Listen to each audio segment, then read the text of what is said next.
এই সীমান্ত পেরিয়ে দীর্ঘ সময় ধরেই বহু মানুষ অবৈধভাবে ভারতে প্রবেশ করেছে বা করছেও যদি বলা যায়, খুব একটা ভুল বলা যাবে না।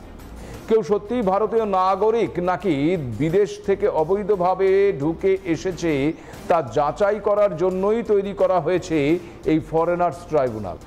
এছাড়া কেন্দ্রের মঙ্গলবারের গেজেট নোটিফিকেশনে একদম পরিষ্কার করে জানিয়ে দেওয়া হয়েছে কে বা কারা কোনো ব্যক্তির নাগরিকত্ব নিয়ে প্রশ্ন তুলতে পারবেন।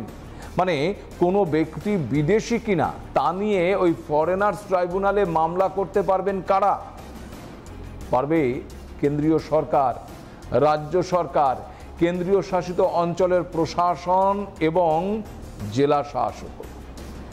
এক একটা ট্রাইব্যুনালে সর্বোচ্চ 3 জন করে সদস্য থাকবেন। তারা সবাই হবেন ওই আইন অভিজ্ঞতা সম্পন্ন ব্যক্তি। আর কাকে যোগ্য ধরা হবে সেটা ঠিক করবে কেন্দ্রীয় সরকার। যদি কারোর বিরুদ্ধে মামলা ওঠে তখন তাকে নিজেকে ভারতীয় নাগরিক প্রমাণ করতে হবে। ভোটার কার্ড, জমির দলিল, জন্ম শংসাপত্র মানে বার্থ সার্টিফিকেট, আধার কার্ড আর যা যা তথ্যাদি ব্যবহার বিষয় রয়েছে এই সব কিছু প্রমাণ হিসেবে তুলে ধরতে হবে। যদি প্রমাণ দিতে ব্যর্থ হন তাহলে তাকে বিদেশি বলে ধরে নেওয়া হবে। আর যদি ট্রাইব্যুনাল মনে করে ওই ব্যক্তি বিদেশি তাহলে তাকে সরাসরি ওই ডিটেনশন সেন্টারে রেখে দেওয়া হবে। আগে হয়তো এই সন্দেহভাজন বিদেশি শনাক্তকরণের কাজ সীমিত পর্যায়ে হতো। মূলত বিদেশি আইন ভঙ্গ করা বা বিশেষ গোয়েন্দা রিপোর্ট থাকলেই বিষয়টা সামনে আসতো। কিন্তু এখন থেকে একেবারে লোকাল লেভেল থেকে এই নাগরিকত্বের বৈধতা নিয়ে প্রশ্ন তোলা যাবে। মানে কোনো জেলায় কোনো ম্যাজিস্ট্রেট যদি কাউকে অবৈধ অভিবাসী বলে মনে করেন এবং তার বিরুদ্ধে মামলা করেন তাহলে তাকে ওই ফরেনার্স ট্রাইব্যুনালের সামনে হাজির হতে হবে। কেন্দ্রের দাবি দেশে অবৈধভাবে বসবাসকারী চিহ্নিত করা জরুরি, আর সেই কাজে বহুস্তরীয় দায়বদ্ধতা প্রয়োজন। এক্ষেত্রে আপনাদেরকে মনে করিয়ে রাখি যে একেবারে 15ই আগস্ট জাতির উদ্দেশ্যে ভাষণ দেবার সময় প্রধানমন্ত্রী এই দেশের অনুপ্রবেশকারীদের নিয়ে উদ্বেগ প্রকাশ করেছিলেন এবং তারপর কেন্দ্রের এই নোটিফিকেশন অত্যন্ত তাৎপর্যপূর্ণ বলেই মনে করা হচ্ছে। তাই শুধু কেন্দ্রীয় নয়, রাজ্য এবং জেলা স্তর থেকে প্রশ্ন তোলা সম্ভব হলেও প্রক্রিয়াটি দ্রুত হবে।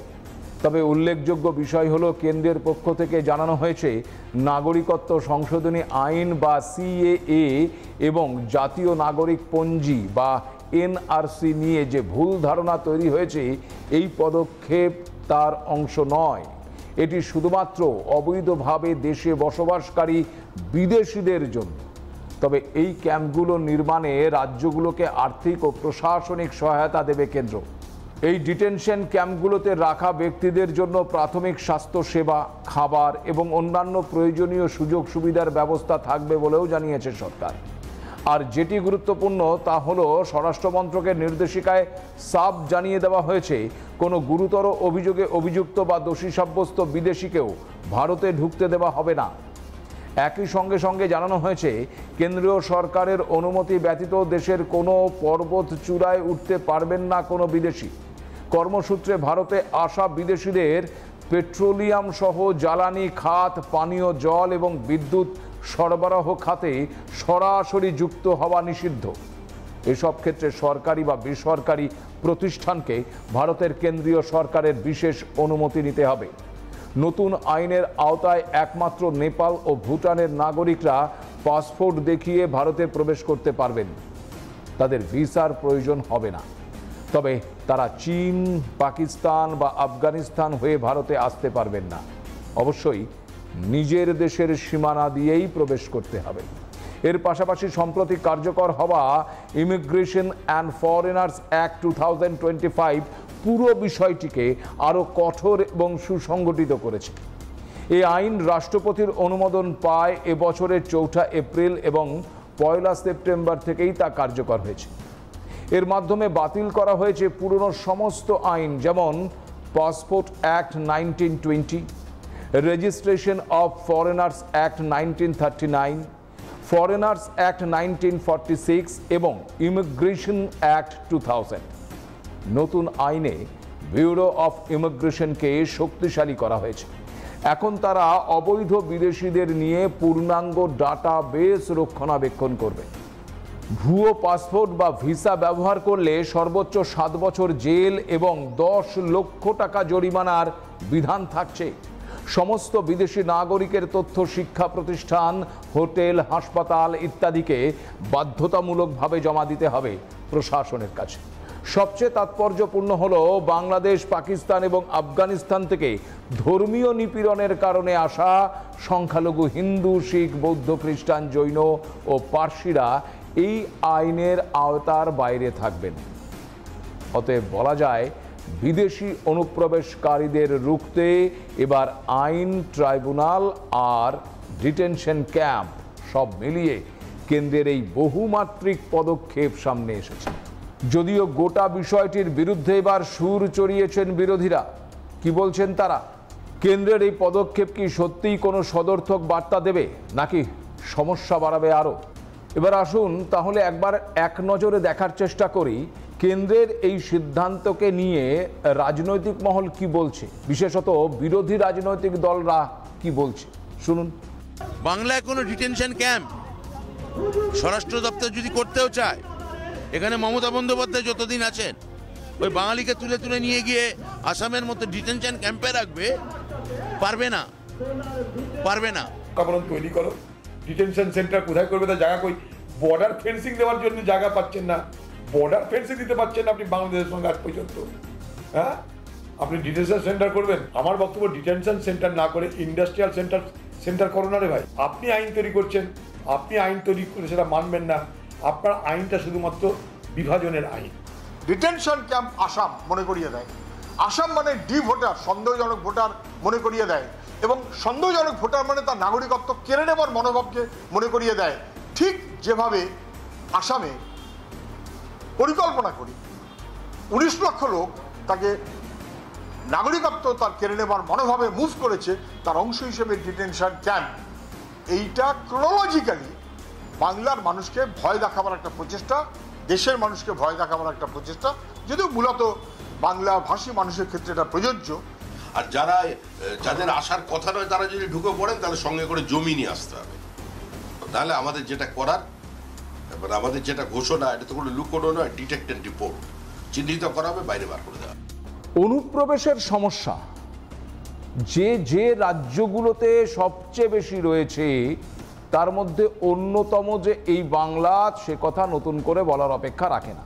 তার কারণ অনুপ্রবেশের সমস্যা এই বাংলায় আজ থেকে নয়, দীর্ঘ সময় ধরে। বলা যেতে পারে স্বাধীনতার পর থেকেই, দেশভাগের পর থেকেই অনুপ্রবেশের সমস্যা এই বাংলার সঙ্গে ওতপ্রোতভাবে যুক্ত রয়েছে। স্বাধীনতার পরেও বহু মানুষ ওপার বাংলা থেকে এপার বাংলায় প্রবেশ করেছে। 1971-এর পরেও বহু মানুষ ওপার বাংলা থেকে এপার বাংলায় প্রবেশ করেছে। কিন্তু এগুলো ছিল সবই ওই ধর্মীয় কারণে অত্যাচারিত হয়ে, নিপীড়িত হয়ে, নিজেদেরকে বাঁচার তাগিদে মানুষ ওই বাংলা থেকে এই বাংলায় এসেছেন। প্রথমে তারা উদ্বাস্তু হিসেবে এই বাংলায় থেকেছেন দীর্ঘ সময়। তারপরে ধীরে ধীরে এ দেশটাকেই তারা নিজেদের দেশ বলে মনে করেছেন এবং এই দেশকেই নিজেদের দেশ ভেবে বা নিজেদের দেশ মনে করে এ দেশকে ভালোবেসে এখানেই তারা থেকে গেছেন। এই ক্ষেত্রেও এই নতুন নোটিফিকেশন বলছে ওই একই কারণে, একইভাবে অত্যাচারিত, নিপীড়িত হয়ে 2024 সালের 31শে ডিসেম্বর পর্যন্ত ওই পারের যারা সংখ্যালঘু মানুষ রয়েছেন তারা যদি এপারে কেউ এসে থাকেন তাদেরকেও ভারতবর্ষ আশ্রয় দেবে। কিন্তু তা বাদে যারা ওপার বাংলা থেকে এপার বাংলায় আসছেন, এপার বাংলায় এসে রীতিমতো কিছু কার্ড বানিয়ে নিয়ে নিজেদেরকে ভারতীয় বলে দাবি করে মূলত ভারতবর্ষের নাগরিকের কাজ খাচ্ছে, তাদেরকে কি আপনারা অনুপ্রবেশকারী বলবেন না? এই অনুপ্রবেশকারীদের কি সত্যি ডিটেনশন ক্যাম্পে নিয়ে যাওয়া উচিত নয়? এই অনুপ্রবেশকারীদের কি সত্যি আবার তাদের পুনরায় সীমান্তের ওপারে পাঠিয়ে দেওয়া উচিত নয়? এই প্রশ্নগুলো অত্যন্ত জোরালো।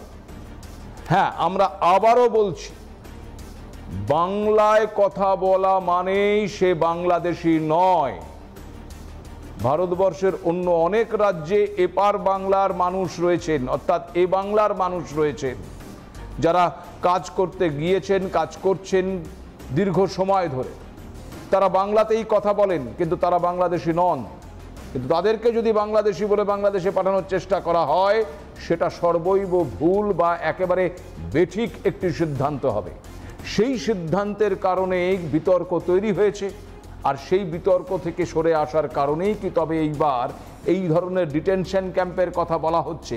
যেই ডিটেনশন ক্যাম্পে কারোর বিরুদ্ধে সন্দেহ হলে তাকে রেখে তার নথিপত্র যাচাই করে দেখে নেওয়া যে সত্যিই সে ওপার বাংলার মানুষ নাকি এপার বাংলার মানুষ।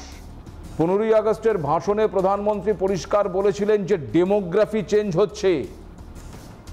এই ডেমোগ্রাফি চেঞ্জ হয়ে যাওয়া বিষয়টা অত্যন্ত গুরুত্বপূর্ণ, তার কারণ যদি ওপার বাংলার সংখ্যাগুরুরা এপার বাংলায় বা এ ভারতবর্ষে এসে নিজেদের অবস্থান জাহির করতে থাকে এবং ধীরে ধীরে ধীরে ধীরে এলাকায় তাদের নিজেদের লোককে বিস্তার করতে থাকে, তো খুব স্বাভাবিকভাবেই এ বাংলার তথা এ ভারতবর্ষের আসল মানুষ যারা, তারা কোথায় স্থান পাবে?